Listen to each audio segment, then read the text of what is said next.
বাংলাদেশ, যেই দেশটার জন্মই হয়েছিল রক্ত দিয়ে। আমরা ভাবি আমাদের সব সমস্যা শুরু হয়েছে বিদেশি ষড়যন্ত্রে অথবা অন্য কারো কারণে, কিন্তু সত্যটা হচ্ছে আমাদের সবচেয়ে বড় শত্রু আমরা নিজেরাই। আমরা বারবার এমন সিদ্ধান্ত নিয়েছি যেখানে গণতন্ত্রকে বলেছি ঝামেলা, বিচারককে বলেছি বিপজ্জনক, আর প্রশ্ন করাকে বলেছি অপরাধ। একটা ভুল সিদ্ধান্ত। একটা দেশ যুদ্ধ করে হারতে পারে, কিন্তু নিজের ভুল সিদ্ধান্তে ওই দেশ ধ্বংস হয়ে যায়। একটা ভুল সিদ্ধান্তই আরেকটা ভুলকে জন্ম দেয়, তারপর আরেকটা। এভাবেই একটা জাতি অভ্যস্ত হয়ে যায় ভুলের সাথে বেঁচে থাকতে। প্রশ্ন হলো, আমাদের ইতিহাসের সবচেয়ে বড় ভুল সিদ্ধান্ত কোনটা ছিল? এই ডকুমেন্টারি আমরা কোনো দলের বিরুদ্ধে তৈরি করতেছি না, কোনো ব্যক্তিকে ছোট করার জন্য নয়। এই ডকুমেন্টারিতে আমরা আমাদের নিজেদেরকে আয়নার সামনে তাকানোর সাহস দেখাবো। প্রথমেই বলি, ভুল সিদ্ধান্ত কি? ভুল সিদ্ধান্ত মানে শুধু ভুল মানুষকে ভোট দেওয়া নয়। ভুল সিদ্ধান্ত মানে প্রতিষ্ঠান ধ্বংস করা, নিয়মের চেয়ে ব্যক্তিকে বড় করা, ভবিষ্যতের বদলে আজকের ক্ষমতাকে প্রাধান্য দেওয়া। ইতিহাসে বড় ভুল সিদ্ধান্ত সাধারণত তিন ধরনের হয়: গণতন্ত্র ভেঙে ফেলা, প্রতিষ্ঠান দুর্বল করা এবং জবাবদিহিতাকে ধ্বংস করা। বাংলাদেশের ইতিহাসে এই তিনটাই পুনরাবৃত্তি হয়ে থাকে। একটি যুদ্ধ বিধ্বস্ত দেশ, অর্থনীতিতে ভেঙে পড়েছে, মানুষ আশা নিয়ে তাকিয়ে আছে, কিন্তু সিদ্ধান্ত এলো বাকশাল, বহুদলীয় রাজনীতির বন্ধ, সংবাদপত্র সীমিত, ক্ষমতা কেন্দ্রভূত। প্রশ্নটা হলো উদ্দেশ্য ভালো ছিল কিনা, সেটা নয়। প্রশ্নটা হলো পদ্ধতিটা ঠিক ছিল না। ওই বাকশাল সিদ্ধান্তর ফলেই রাজনৈতিক সংস্কৃতি ভেঙে পড়ে, বিরোধী দল হয়ে যায় শত্রু এবং ভবিষ্যতে সামরিক হস্তক্ষেপের দরজা খুলে যায়। প্রথমেই বড় ভুল সিদ্ধান্ত, গণতন্ত্রকে ঝুঁকি মনে করা।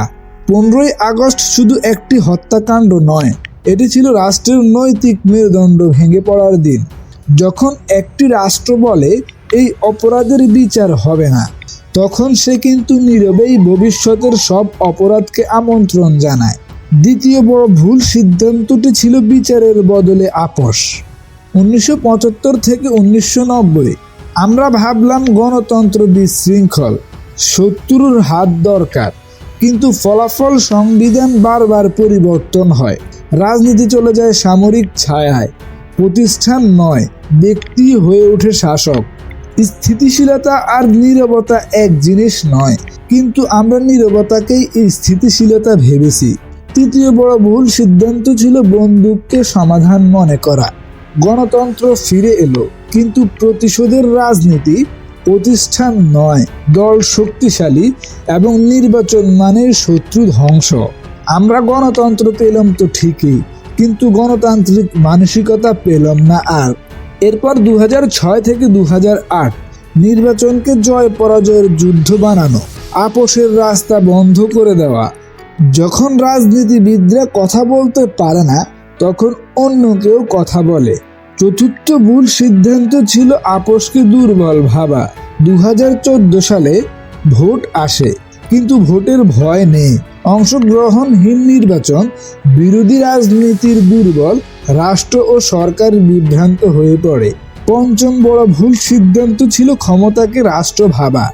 বাংলাদেশের ইতিহাসের সবচেয়ে বড় ভুল সিদ্ধান্ত ছিল গণতন্ত্রকে একটি লক্ষ্য নয়, একটি ঝামেলা মনে করা।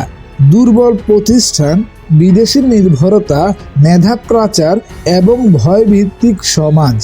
একটা দেশ যখন নিজের নাগরিককে বিশ্বাস করে না, তখন নাগরিকও দেশকে বিশ্বাস করা বন্ধ করে। ইতিহাস বদলানো যায় না, কিন্তু সিদ্ধান্ত বদলানো যায়। এই 5টি শিক্ষা: প্রতিষ্ঠান ব্যক্তি থেকে বড়, বিরোধিতা দেশদ্রোহ নয়, নির্বাচন মানে বৈধতা, বিচার মানে প্রতিরোধ নয়, গণতন্ত্র ধীর কিন্তু টেকসই। ভুল সিদ্ধান্ত আমাদের অতীত, কিন্তু সঠিক সিদ্ধান্ত এখনো আমাদের হাতে। প্রশ্ন একটাই, নাকি আবারও কোনো ভুল সিদ্ধান্ত নিয়ে ভুল সরকারকেই বসাবো বাংলাদেশের প্রধানে?